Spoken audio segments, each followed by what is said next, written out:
लहर के बड़े खतरे के बीच आज प्रधानमंत्री बड़ी मीटिंग करने वाले हैं। सभी राज्यों के मुख्यमंत्रियों से वो बात करेंगे। ये मीटिंग तब हो रही है जब वैक्सीनेशन पर भी विवाद चल रहा है।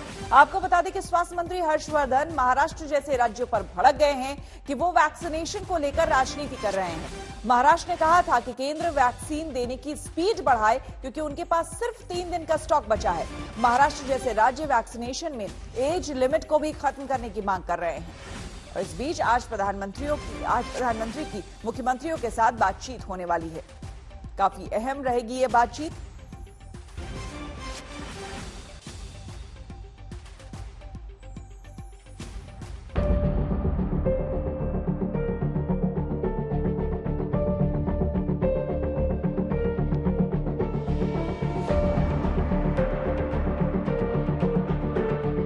एक दिन में कोरोना के लाख केस आ रहे हैं तो केंद्र से लेकर राज्यों तक हर जगह हड़कंप मच गया। सरकारें हरकत में आ गई। मीटिंग पर मीटिंग होने लगी है। आज शाम प्रधानमंत्री भी देश के सभी मुख्यमंत्रियों के साथ मीटिंग करेंगे। इसमें कोरोना की विकराल स्थिति और वैक्सीनेशन पर चर्चा होगी। मुख्यमंत्रियों के साथ आखिरी बार पीएम की चर्चा 17 मार्च को हुई थी, लेकिन 17 मार्च के बाद से अब तक स्थिति और विस्फोटक हो चुकी है। रिकॉर्ड तोड़ 1 लाख केस आने लगे हैं। कई राज्यों में हालात गंभीर हैं। हर दिन नए केस बढ़ते जा रहे हैं। मौत का आंकड़ा बढ़ता ही जा रहा है।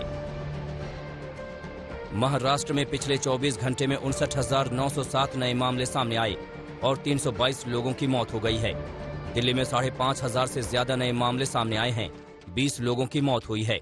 यूपी में पिछले 24 घंटे में करीब 6,000 कोरोना मरीज मिले हैं और 40 लोगों की मौत हुई है। ये हालात इतने बिगड़ चुके हैं कि ज्यादातर राज्यों को संक्रमण रोकने के लिए सख्ती करनी पड़ी है। नाइट कर्फ्यू ही नहीं, सीमित लॉकडाउन लगाना पड़ा है। छत्तीसगढ़ के रायपुर में 19 अप्रैल तक कंप्लीट लॉकडाउन है। मध्य प्रदेश में छिंदवाड़ा, शिवपुरी जैसे शहरों में वीकेंड लॉकडाउन लग गया है। मध्य प्रदेश में नाइट कर्फ्यू सभी शहरों में लगा दिया गया। यही पंजाब में हुआ, जहां सभी जगह पर नाइट कर्फ्यू लगाया गया। इन पाबंदियों से संक्रमण की रफ्तार कम होगी, ऐसा सरकारें मान रही हैं। लेकिन कोरोना से असली लड़ाई तो वैक्सीनेशन से होगी, जिस पर फुल राजनीति हो रही है। महाराष्ट्र सरकार ने वैक्सीन की शॉर्टेज की शिकायत की। ये कहा कि उनके पास सिर्फ 3 दिन की वैक्सीन डोज बची है। केंद्र को वैक्सीन देने की स्पीड बढ़ानी चाहिए। वैक्सीनेशन की एज लिमिट 25 साल कर देनी चाहिए। लेकिन महाराष्ट्र सरकार की ये बातें केंद्र को बहुत चुभी। स्वास्थ्य मंत्री हर्षवर्धन ने इस पर महाराष्ट्र सरकार को तीखा जवाब दिया। महाराष्ट्र सरकार महामारी को रोकने में लगातार फेल रही है। इसी नाकामी को छुपाने के लिए ध्यान भटकाने वाली बातें की जा रही हैं और लोगों में पैनिक फैलाया जा रहा है।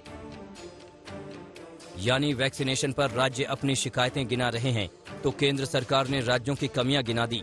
सब एक दूसरे को कोसने वाली बातें कर रहे हैं। सवाल ये है कि कोरोना की दूसरी लहर के बीच इन्हें समझदारी की डोज कौन देगा? आज तक ब्यूरो। बंगाल में बीजेपी और टीएमसी ने पूरी ताकत झोंक दी है। बुधवार को गृह मंत्री अमित शाह ने बंगाल में 4 रोड शो किए। अमित शाह ने उस सिंगूर में भी रोड शो किया जहां ममता बनर्जी ने आंदोलन करके अपनी पहचान बनाई थी। अमित शाह ने ममता बनर्जी पर ताबड़तोड़ प्रहार किया तो ममता बनर्जी ने भी गिन गिन कर पलटवार किया।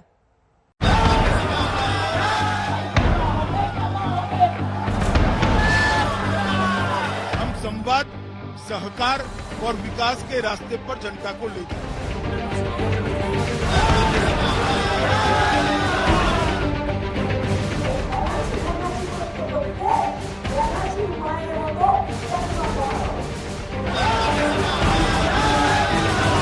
फ्रस्ट्रेशन बता रहा है कि भारतीय जनता पार्टी का विजय हुआ है।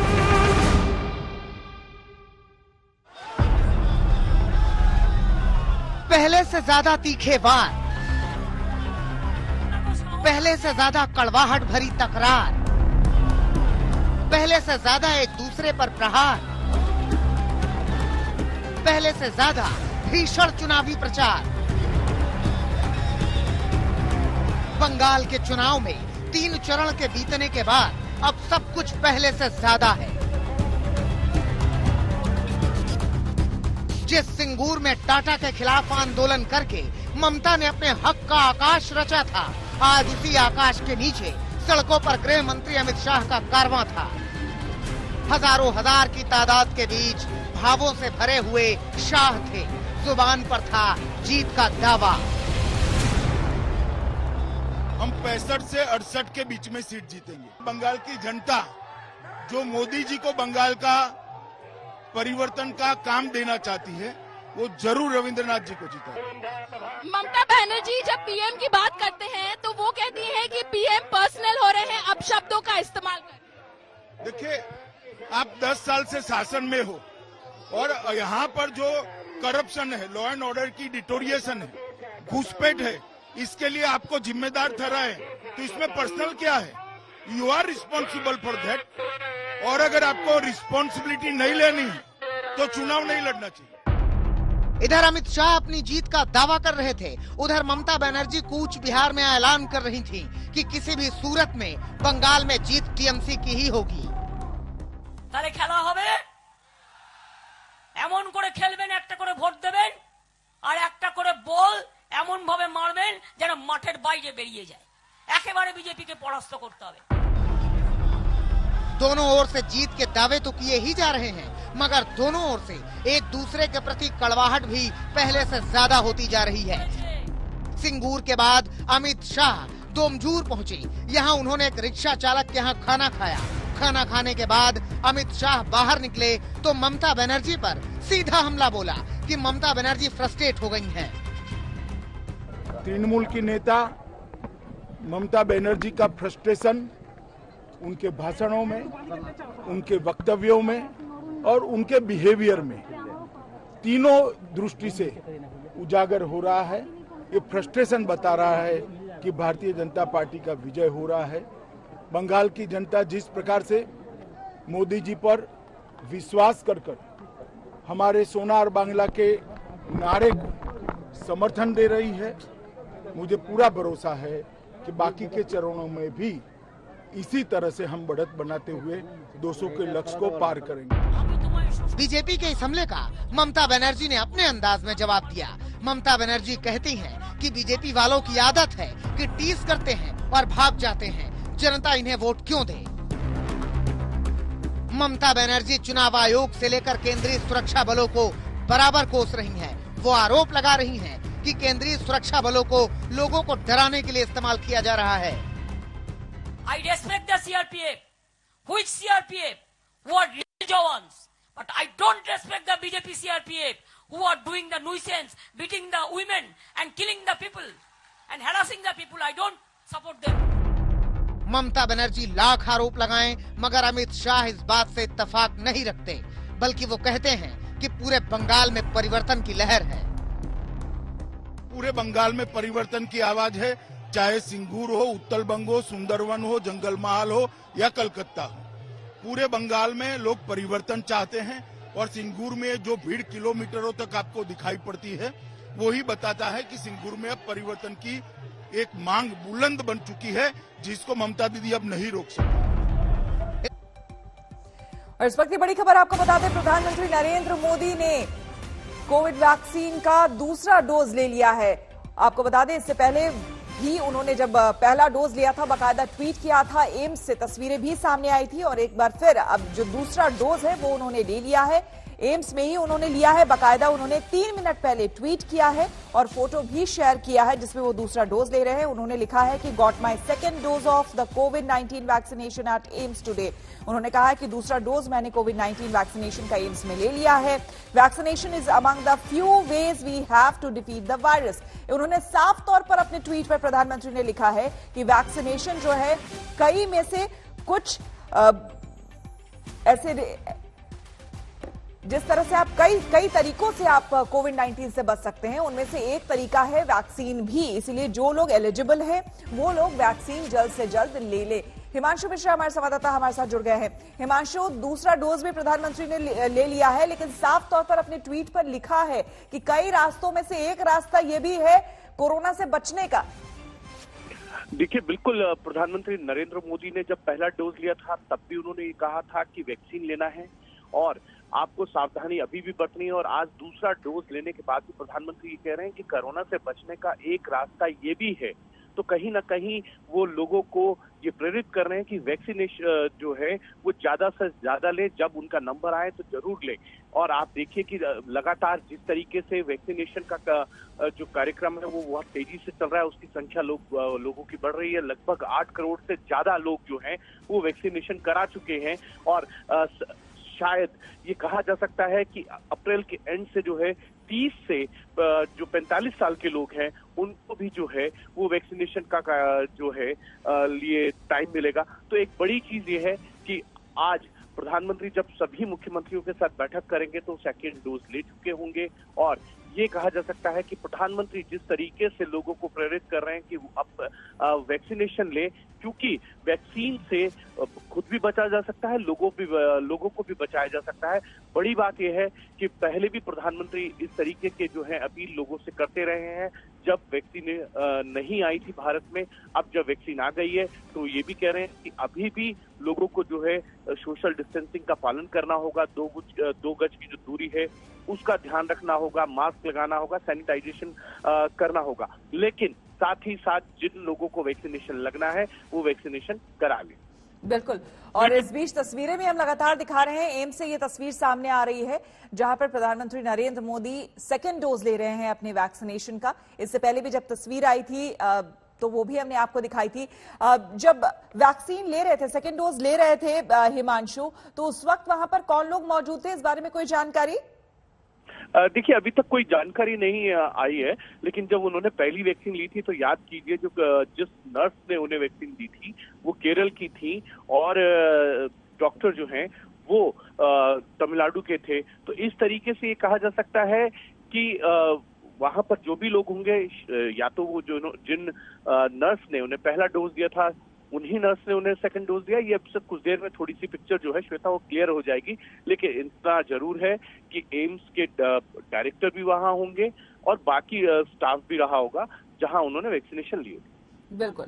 और 2 तस्वीरें आपको हम दिखा रहे हैं। पहली तस्वीर आप देख रहे हैं 1 मार्च की तस्वीर है जब प्रधानमंत्री ने फर्स्ट डोज लिया था कोविड वैक्सीन का, और दूसरी तस्वीर हम अभी की थोड़ी देर पहले की आपको दिखा रहे हैं जब प्रधानमंत्री ने दूसरा डोज लिया। बाकायदा पहला डोज जब उन्होंने लिया था तो वहां पर जो सिस्टर थी, जो नर्स थी जिन्होंने उनको वैक्सीन दिया था, उन्होंने बताया था, और ये फॉर्मेलिटी होती है, आपको बताया जाता है बाकायदा कि आपको क्या लग रहा है, कौन सा वैक्सीन लग रहा है। कोवैक्सीन प्रधानमंत्री ने लगवाया है और उसके बाद जो है आज दूसरा डोज लिया है। और अब से 3-4 मिनट पहले बाकायदा प्रधानमंत्री ने ट्वीट करके ये जानकारी दी है और लोगों से अपील की है ज्यादा से ज्यादा जो लोग एलिजिबल हैं अभी, क्योंकि अभी तक 40 साल से जो ऊपर के लोग हैं वो एलिजिबल हैं वैक्सीन लेने के लिए, लेकिन जिस तरह से रफ्तार भी बढ़ रही है, बताया जा रहा है कि जल्द से जल्द जो उनसे भी कम उम्र के जो लोग हैं वो वैक्सीन ले पाएंगे। तो लोगों से भागीदारी ज्यादा से ज्यादा बढ़ाने की अपील कर रहे हैं। लेकिन प्रधानमंत्री ने साथ ही साथ अपने ट्वीट में जो किया है, जो कहा है, उसका यह भी मतलब है कि देखिए कई रास्ते हैं कोरोना से बचने के, लेकिन उनमें से एक रास्ता वैक्सीन भी है, तो आप वैक्सीन भी लें। लेकिन वैक्सीन लेने का यह कतई मतलब नहीं है कि आप बाकी चीजों से बिल्कुल बेफिक्र हो जाए। आपको सोशल डिस्टेंसिंग, आपको मास्क लगाना, सैनिटाइज करना हाथ, ये सब बहुत जरूरी है। तो प्रधानमंत्री अपील करते हुए बाकायदा फोटो के साथ उन्होंने ट्वीट किया है और ट्वीट करके उन्होंने इस बात की जानकारी दी है कि उन्होंने एम्स में आज सेकेंड डोज लगवा लिया है अपने कोविड-19 वैक्सीन का। उन्होंने बाकायदा इंग्लिश में ट्वीट किया है और इस बात की जानकारी दी है। उन्होंने कहा है, got my second dose of the covid vaccine eight AIIMS today. उन्होंने साफ तौर पर यह कहा है और पहला डोज उन्होंने लिया था 1 मार्च को और आज 8 तारीख को प्रधानमंत्री ने दूसरा डोज लिया है और लोगों से ज्यादा भागीदारी निभाने की अपील भी की है। जब फर्स्ट डोज उन्हें लग रहा था तो डॉक्टर गुलेरिया भी वहां पर मौजूद थे।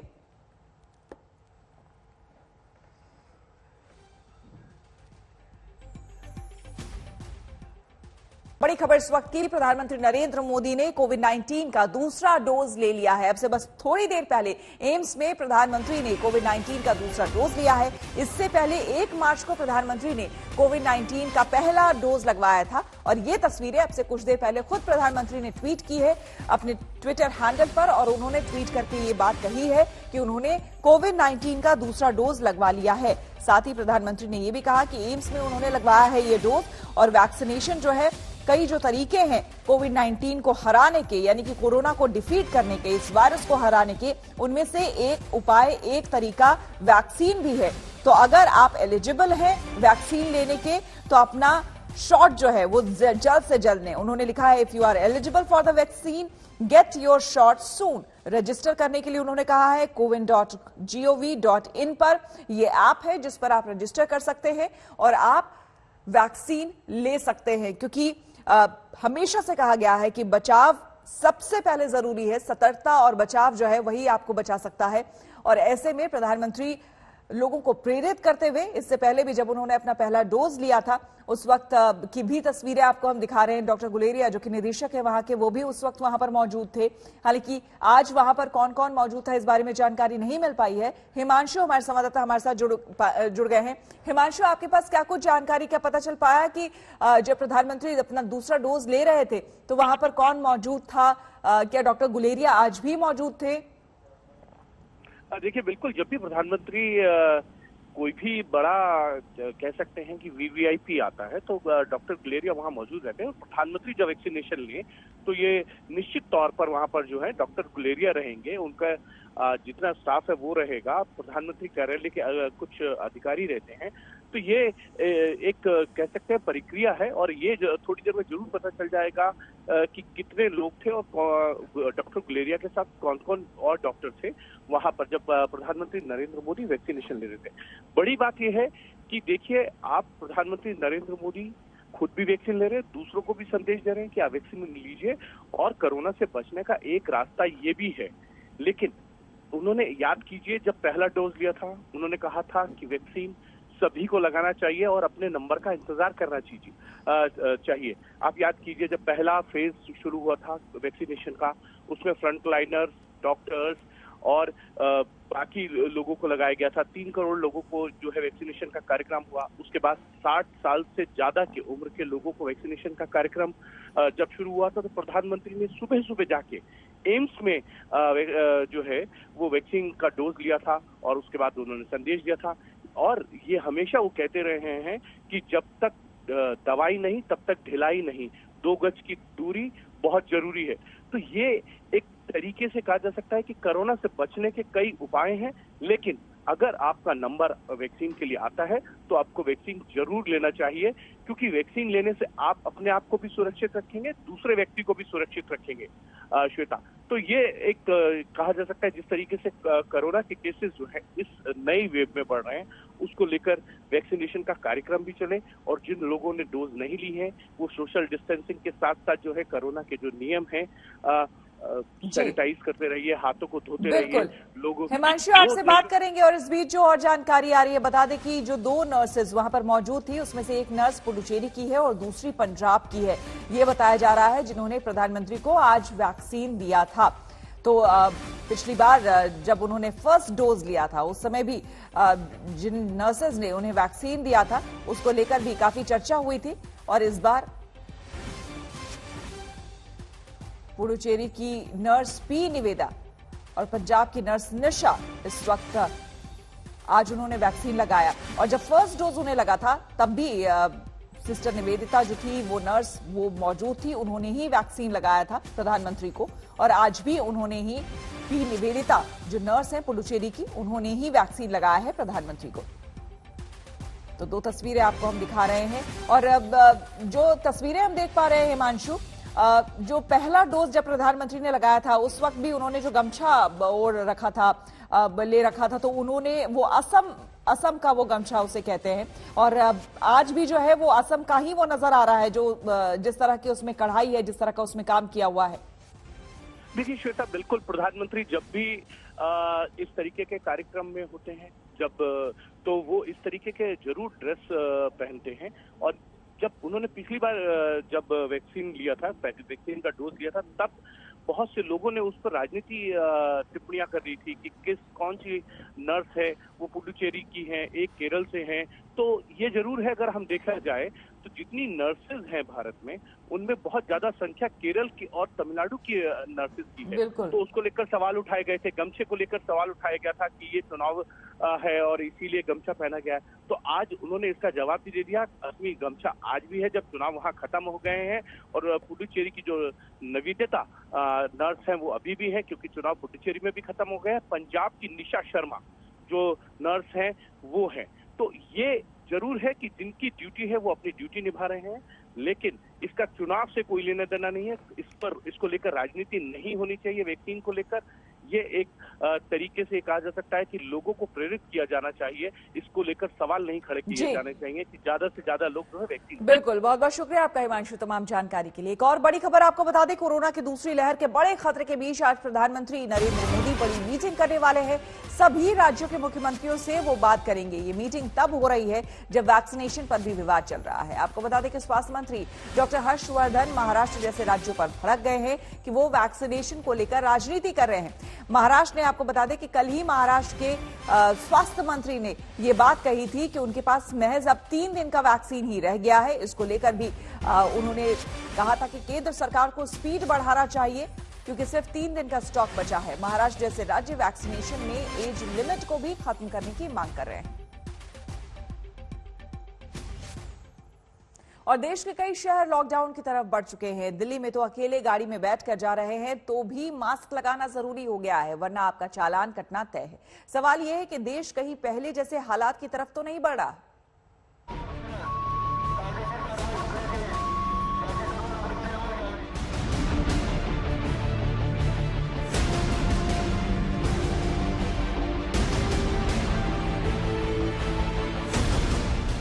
देश कोरोना की रफ्तार से डर रहा है, क्योंकि देश में कोरोना महामारी ने एक बार फिर गंभीर रूप अख्तियार कर लिया है। रोजाना कोरोना के मामले नए रिकॉर्ड बना रहे हैं। ऐसे में कोरोना की चेन तोड़ने के लिए अलग अलग राज्यों ने सख्ती बरतनी शुरू कर दी है। दिल्ली, यूपी, महाराष्ट्र और पंजाब समेत कई राज्य सरकारों ने सख्त पाबंदियां लगा दी हैं।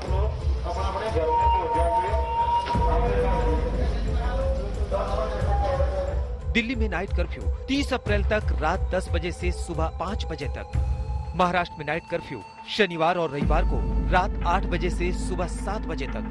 पंजाब में नाइट कर्फ्यू 11 जिलों में रात 9 बजे से सुबह 5 बजे तक। राजस्थान में नाइट कर्फ्यू 10 शहरों में रात 9 बजे से सुबह 5 बजे तक। ओडिशा में नाइट कर्फ्यू 10 जिलों में रात 10 बजे से सुबह 5 बजे तक।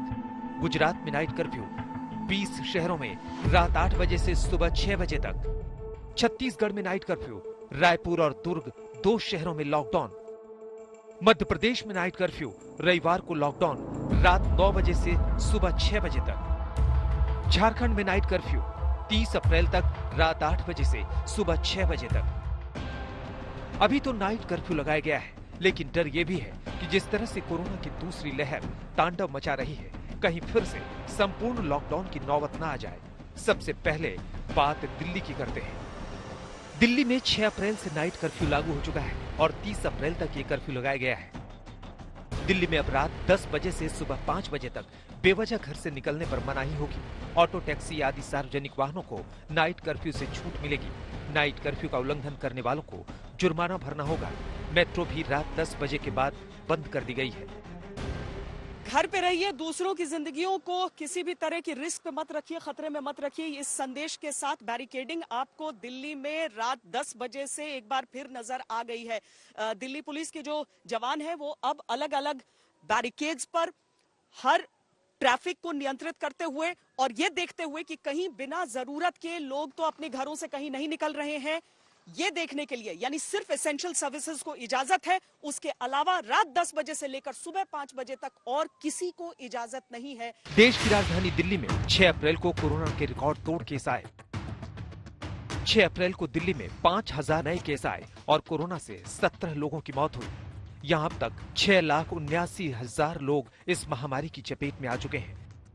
6,54,000 लोग ठीक हुए हैं और 11,096 ने जान गंवाई है। अभी 14,579 लोगों का इलाज चल रहा है। कोरोना के बढ़ते मामलों के बीच दिल्ली हाईकोर्ट का बड़ा फैसला आया है। जी हां, कोर्ट ने अब कार में अकेले ड्राइव करने पर भी मास्क जरूरी कर दिया है। जस्टिस प्रतिभा सिंह ने फैसला सुनाते हुए कहा कि प्राइवेट व्हीकल भी पब्लिक प्लेस के तहत आता है। देश की राजधानी ही नहीं बल्कि आर्थिक राजधानी भी इन दिनों कोरोना की सख्तियों से गुजर रही है। महाराष्ट्र में वीकेंड लॉकडाउन तो चल ही रहा है, साथ ही नाइट कर्फ्यू भी लगाया गया है। कोरोना को लेकर सख्ती गुजरात में भी की गई है। गुजरात सरकार ने 30 अप्रैल तक गुजरात के 20 प्रमुख शहरों में रात 8 बजे से सुबह 6 बजे तक नाइट कर्फ्यू लगाने की घोषणा की है। नाइट कर्फ्यू के दौरान इन शहरों में शादियों में कुल 100 लोगों को शामिल किया जा सकेगा। मंगलवार को तो अहमदाबाद में लॉकडाउन के डर से लोग पैनिक शॉपिंग करने निकल पड़े। उत्तर प्रदेश में कोरोना संक्रमण को रोकने के लिए मास्क अनिवार्य है और सोशल डिस्टेंसिंग का पालन करने का निर्देश दिया गया है। नोएडा गाजियाबाद में धारा 144 लगाई गई है। इलाहाबाद हाईकोर्ट ने भी योगी सरकार को सुझाव दिया है कि वो भी नाइट कर्फ्यू पर विचार करें। आज तक ब्यूरो। और आपको बता दें कि वैक्सीन को लेकर भी वार प्रहार शुरू हो चुका है। महाराष्ट्र सरकार वैक्सीन की कमी को लेकर केंद्र पर गरज रही है, तो दिल्ली सरकार का सवाल है कि वैक्सीन का निर्यात क्यों? केंद्र की दलील है कि कुछ राज्य टीका पर सियासी टीका टिप्पणी कर रहे हैं। भारत के बाहर वैक्सीन भेजना, भारत के बाहर वैक्सीन भेजना। दिल्ली में कोरोना विस्फोट के बीच आम आदमी पार्टी के कार्यकर्ता सड़कों पर उतर आए। वैक्सीन के एक्सपोर्ट के खिलाफ आम आदमी पार्टी के कार्यकर्ताओं ने जमकर विरोध प्रदर्शन किया। आम आदमी पार्टी के तमाम कार्यकर्ता इस वक्त केंद्र सरकार की वैक्सीनेशन को लेकर निर्यात नीति का विरोध कर रहे हैं। इस वक्त आप तस्वीरें देख रहे हैं डीडी मार्ग की, और यहाँ पर आम आदमी पार्टी के जो तमाम नेता हैं, कार्यकर्ता हैं, वो नारेबाजी करते हुए यहाँ पहुँच रहे हैं। कोरोना की वैक्सीन भाजपा ने नहीं बनाई, भारत के वैज्ञानिकों ने बनाई, भारत के लोगों के लिए। और कहा जा रहा है कि कोरोना की वैक्सीन पर्याप्त मात्रा में उपलब्ध भी है, तब भी सिर्फ उसको 45 साल से ज़्यादा उम्र के लोगों को देना और बाकी वैक्सीन को 68 देशों के अंदर एक्सपोर्ट करना, पाकिस्तान जैसे देश को भी वैक्सीन देना, सिर्फ और सिर्फ मुझे लगता है प्रधानमंत्री जी अपनी छवि विदेशों में चमकाने के लिए अपने देश के युवाओं की जान को जोखिम में डाल रहे हैं। हमारा ये मानना है 18 साल से लेकर 45 साल का जो युवा है, जिसको रोज काम के लिए घर से बाहर निकलना पड़ता है, जिसको मेट्रो में, बस में, सड़क पर, रेस्टोरेंट में नौकरी के लिए, अपने काम धंधे के लिए जाना पड़ता है, वो सबसे ज़्यादा वल्नरेबल है। उसको कोरोना का सबसे बड़ा खतरा है और वो सुपर स्प्रेडर का काम कर रहा है, क्योंकि वो घर में आता है, बाहर जाता है, घर में आता है, बाहर जाता है। उसको वैक्सीन क्यों नहीं दी जा रही, जो आपकी इकोनॉमी चला रहा है, जो आपका जीडीपी चला रहा है। हम आपको बता दें कि भारत में कोरोना के खिलाफ वैक्सीनेशन तेजी से चल रहा है। और जिस नर्स ने प्रधानमंत्री को वैक्सीन दिया है, सुनिए क्या कह रही हैं वो। सेकेंड डोज के लिए एम्स आ रहे हैं और हमें उन्हें वैक्सीनेट करना है।